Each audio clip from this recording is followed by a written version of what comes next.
Om Swastiastu. Om Swastiastu. Baik Bapak Ibu guru beserta staf semuanya, sebelum mengawali kegiatan kita di komunitas belajar Stadion Tegalingah pada pagi hari ini, alangkah baiknya mari kita berdoa sesuai dengan agama dan kepercayaan masing-masing supaya nanti kegiatan kita di pagi hari ini bisa dapat berjalan dengan lancar sesuai dengan harapan kita bersama. Untuk itu berdoa dimulai.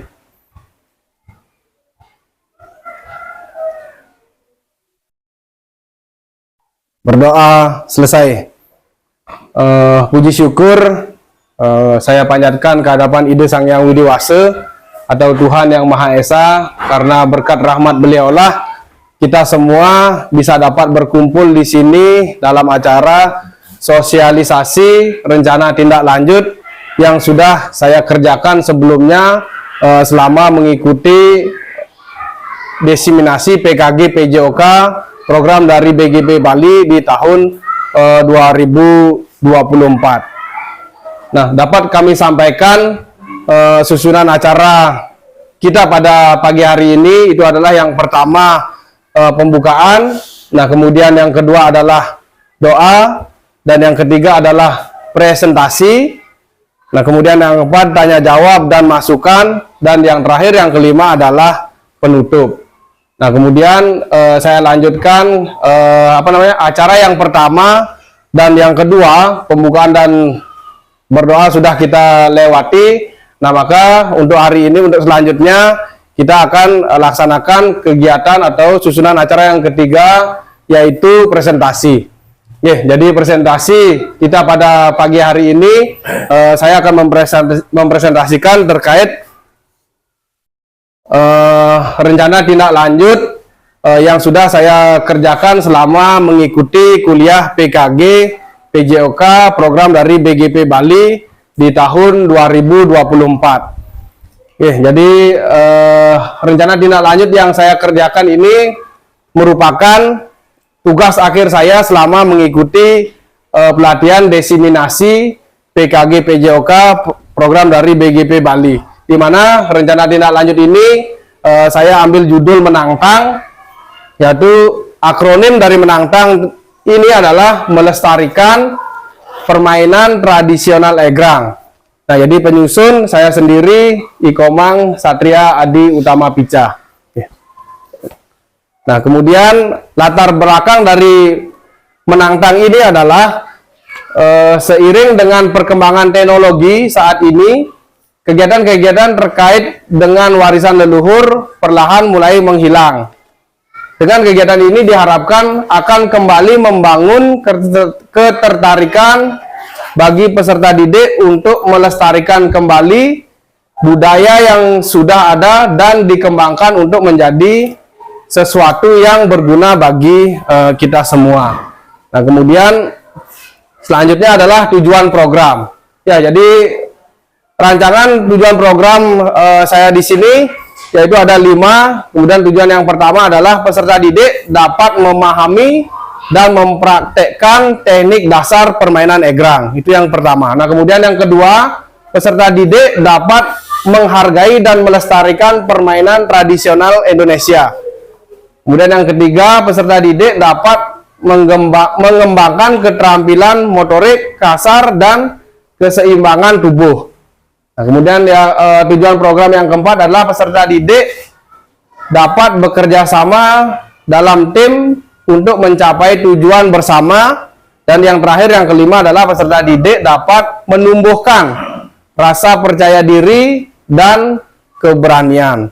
Nah, kemudian selanjutnya capaian, langkah-langkah dan hasil. Jadi terkait capaiannya itu ada 2, kemudian langkah-langkahnya keseluruhannya ada 5, dan hasilnya juga sesuai dengan capaiannya ada 2. Jadi capaian yang pertama adalah peserta didik membuat egrang bersama kelompoknya. Itu capaian yang pertama. Kemudian capaian yang kedua, peserta didik membuat video tutorial cara bagaimana membuat egrang tersebut. Nah, kemudian selanjutnya setelah capaian adalah ada langkah-langkah. Kemudian langkah-langkahnya yang pertama, itu adalah pembagian kelompok peserta didik. Nah, kemudian langkah yang kedua, siapkan bambu, artinya ya peserta didik potong 2 batang bambu sebagai tiang utama. Ya, jaraknya, panjangnya kira-kira 2 sampai 3 meter dan 2 batang pendek 20 sampai 30 cm untuk pijakannya. Oke, jadi itu langkahnya yang kedua. Kemudian langkah yang ketiga, pasang pijakan. Di mana dimaksudnya di sini adalah tentukan ketinggian pijakan sekitar 30 sampai 50 cm dari bawah dan pasang dengan paku atau tali. Ya, kemudian langkah yang keempat, amplas dan rapikan, artinya di sini haluskan bagian tajam pada bambu untuk keamanan. Nah, kemudian yang kelima, yang terakhir, langkah yang kelima adalah uji kekuatan. Ya, maksudnya di sini adalah periksa keseimbangan dan kekuatan egrang sebelum digunakan. Ya, jadi itu yang kelima, uji kekuatannya. Nah, kemudian untuk hasilnya, ya hasilnya ada 2. Jadi yang pertama, peserta didik mampu membuat egrang bersama kelompoknya. Itu yang pertama, peserta didik mampu membuat egrang bersama kelompoknya. Nah, kemudian yang kedua, peserta didik mampu membuat video tutorial bagaimana cara membuat egrang tersebut. Oke, kemudian selanjutnya adalah struktur program dan mitra. Nah, di mana struktur program dan mitra ini adalah kegiatan yang kami ambil adalah kegiatan kokurikuler. Nah, artinya di sini dilaksanakan setiap hari Sabtu di akhir pembelajaran. Kenapa saya ambil kokurikuler? Karena pembelajaran ini dilakukan di luar jam pelajaran utama. Jadi kalau misalnya saya ambil intrakurikuler, saya rasa tidak nyambung nantinya. Ya, terbentur nanti dengan kegiatan-kegiatan anak-anak di dalam proses belajar mengajar. Nah, makanya saya ambil kegiatan ini adalah kegiatan kurikuler atau di luar jam pelajaran utama. Nah, kemudian sasaran. Jadi sasaran di sini nanti peserta didik kelas 4, kelas atas ya, kelas atas, kelas dari kelas 4, kelas 5 dan kelas 6. Kemudian liminasa kegiatan. Jadi yang pertama, sosialisasi program itu nanti di bulan Januari 2025. Nah, kemudian yang kedua, perancangan pembuatan egrang nanti di bulan Februari 2025 minggu pertama. Nah, kemudian yang ketiga, latihan memainkan egrang nanti sama di bulan Februari tahun 2025. Tentunya di minggu yang kedua, karena minggu pertama pembuatan egrangnya. Nah, kemudian yang keempat, yang terakhir, sasaran yang terakhir, lomba egrang nanti dilaksanakan pada saat perayaan kenaikan kelas. Jadi itu.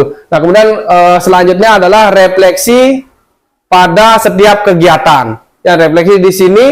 Jadi yang dimaksud adalah mitra utama yang berkolaborasi dalam program Menantang ini, yaitu antara lain Bapak Kepala Sekolah, kemudian Bapak Ibu Guru, beserta staf dan peserta didik dari kelas 4 sampai dengan kelas 5. Ya, jadi kelas 1 dan kelas 3-nya sampai kelas 3 mungkin nanti ketika pelaksanaan atau perlombaan akan menjadi supporter nanti kepada kakak-kakak kelasnya. Nah, begitu, karena program ini berkelanjutan sehingga nanti ketika nanti kelas 6 sudah naik kelas, ya nanti dilanjutkan dengan siswa yang kelas 3 mau naik ke kelas 4. Seperti itu. Begitu juga seterusnya. Kemudian lanjut, pernyataan tentang kapasitas yang dimiliki kelas atau sekolah. Ya, jadi di sekolah ini ada 3 aset yang dimiliki. Ya, jadi yang pertama itu adalah aset manusia, di mana nanti aset manusia ini ada 3, yaitu yang pertama adalah kepala sekolah, jadi memberikan izin dalam kegiatan ini. Ya, Bapak Kepala Sekolah. Nah, kemudian yang kedua, aset manusia yang kedua adalah guru PJOK atau saya sendiri dan guru kelas sebagai nanti fasilitator proyek. Nah, kemudian yang ketiga, peserta didik adalah sebagai pelaksana proyek. Nah, kemudian aset yang kedua adalah aset fisik, yaitu lapangan sekolah, nantinya tempat untuk melaksanakan proyek yang nanti atau yang saya susun sekarang ini.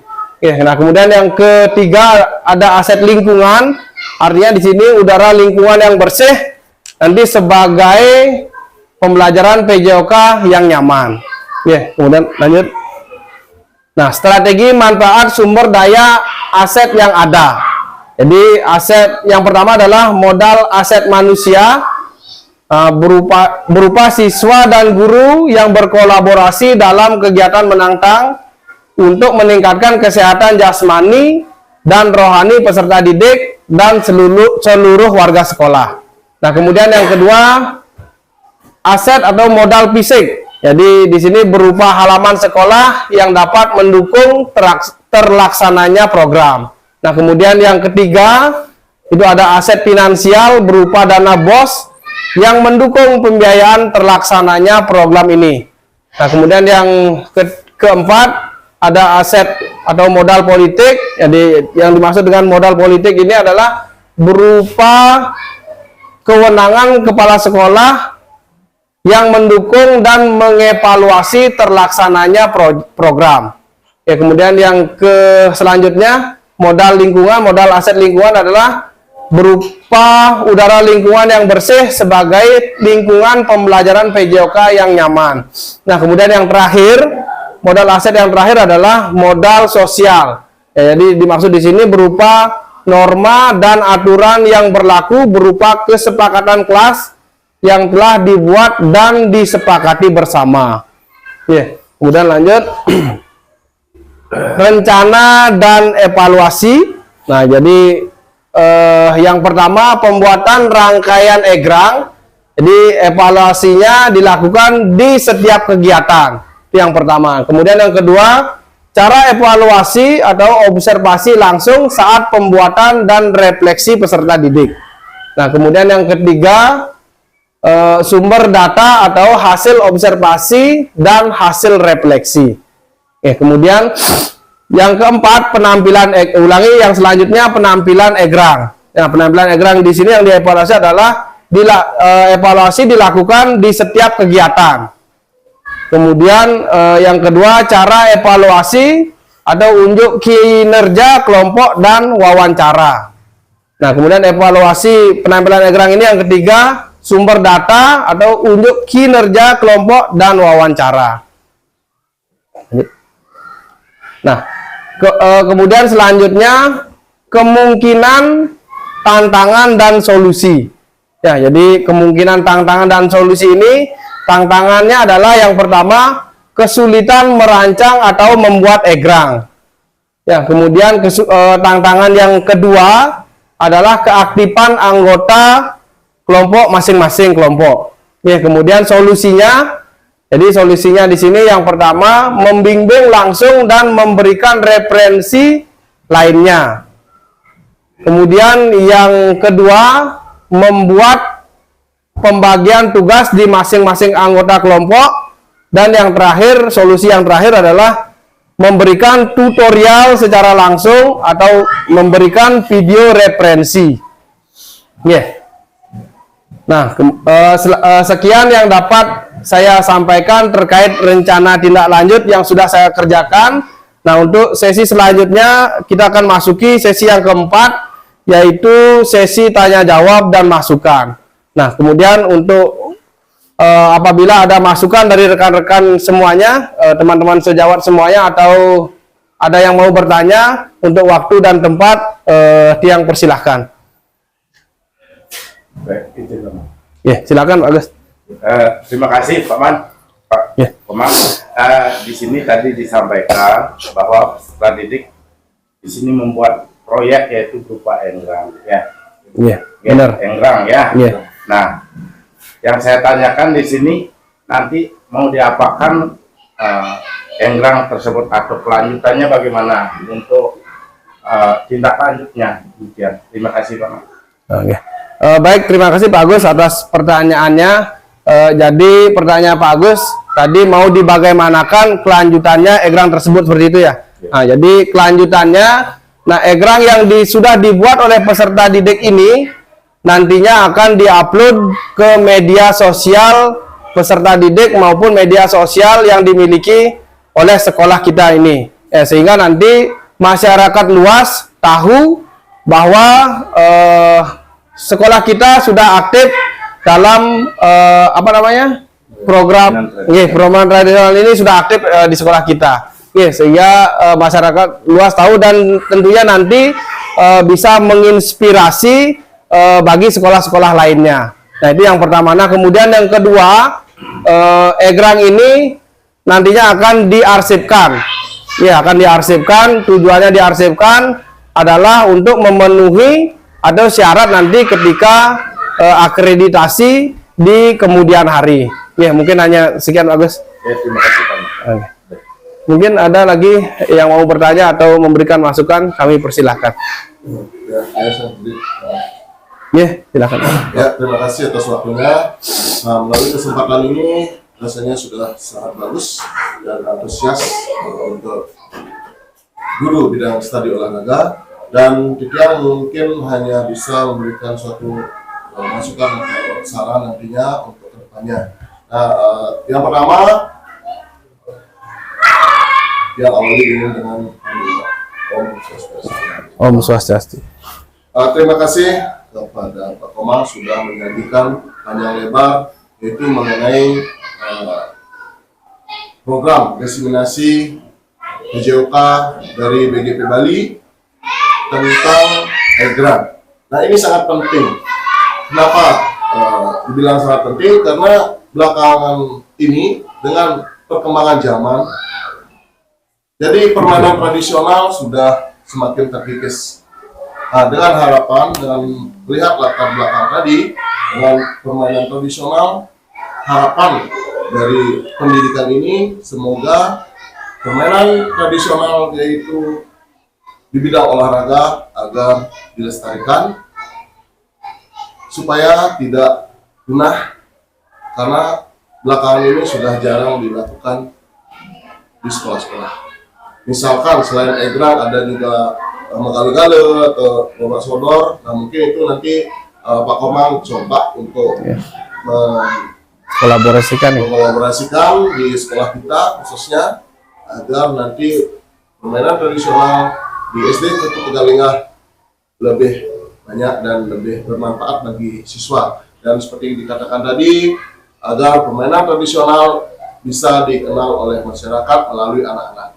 Nah, bahwa di sekolah Tegalingah sudah melakukan permainan tradisional melalui program daripada diseminasi PJOK olahraga.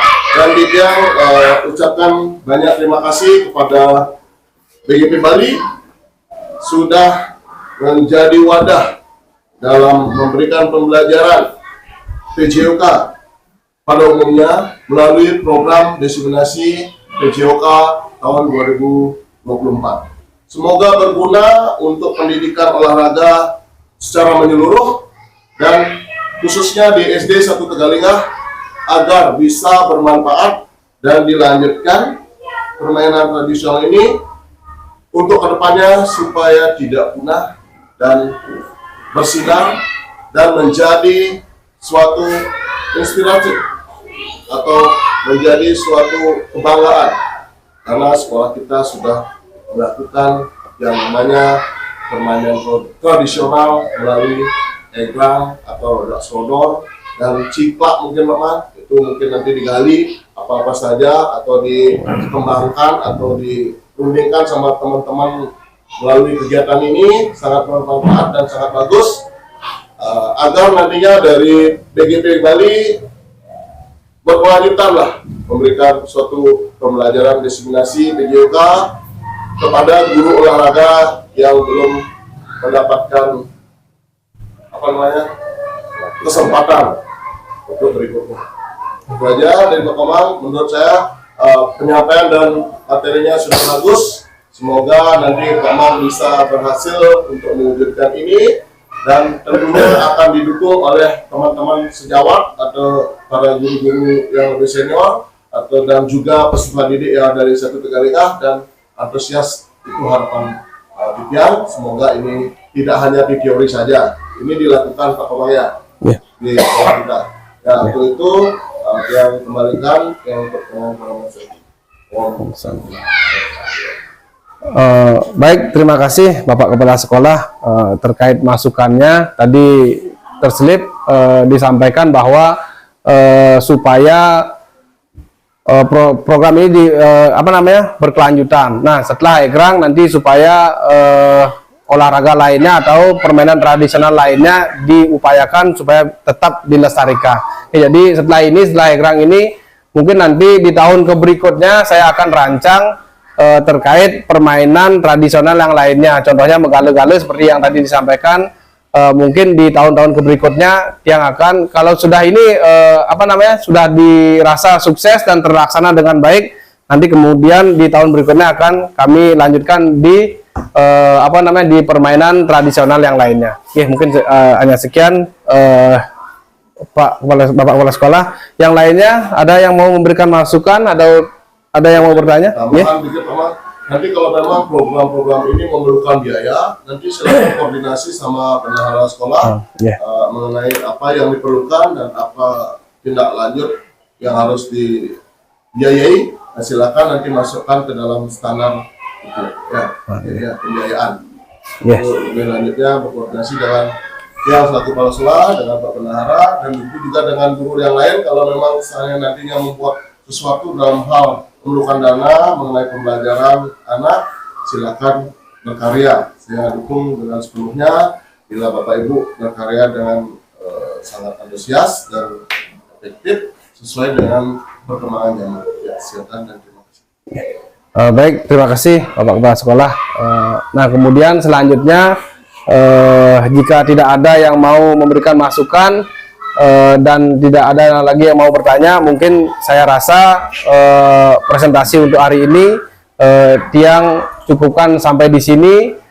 Besar harapan saya nanti program yang tadi saya sampaikan bisa dapat terlaksana dengan baik dan lancar sesuai dengan harapan kita bersama. Nah, untuk hari ini dengan berakhirnya sesi yang kelima, yaitu sesi tanya jawab dan masukan, maka berakhir pula penyampaian terkait rencana tindak lanjut saya pada pagi hari ini. Oke, jadi akhir kata saya tutup dengan mengaturkan para mesanti.